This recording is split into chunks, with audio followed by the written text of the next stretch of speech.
कभी कभी ये भी देखा जाता है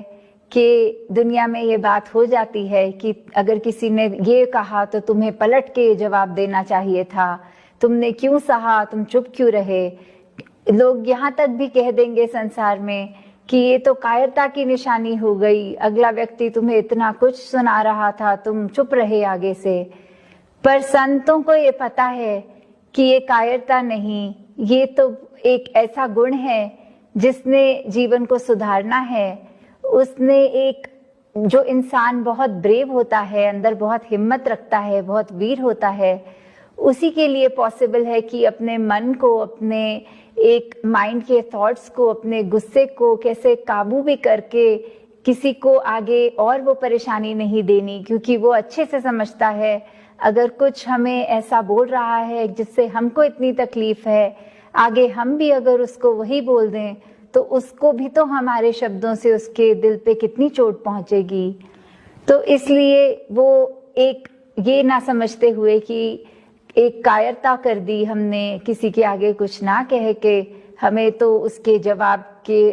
आंसर के तौर पे ये भी सुना सकते थे, वो भी ऐसा नहीं करना। अगर एक पैर में किसी के कांच चुभ गया तो फिर वो चेतनता तो कहती है वो कांच को निकाल दो, पर मेरे को अगर ये दिखाना है दुनिया में कि मैं किस तरह दर्द को इतने अच्छे तरीके से बर्दाश्त करने की शक्ति रखता हूँ, किसी को कुछ कंप्लेन नहीं कर रहा कि देखो मेरे कांच चुभा है और बस उस कांच को अपने पैर में ले लेके पूरा दिन चलता रहा, नहीं। चेतनता तो कहती है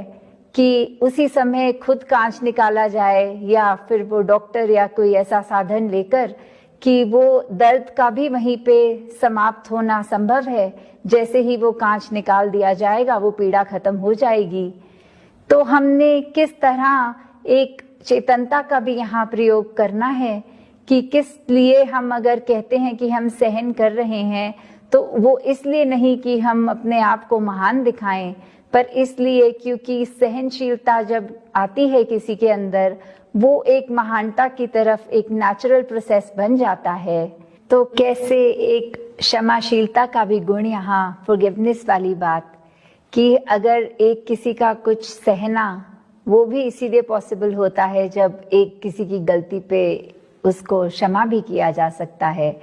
तो ऐसा करने से ही इसमें क्या है, दूसरे व्यक्ति का तो कुछ नहीं है, बेहतरी हमारी है कि हमने उस पे एहसान नहीं किया उसको फॉरगिव करके, उसको सह के, पर हमने अपना ही एक ग्रोथ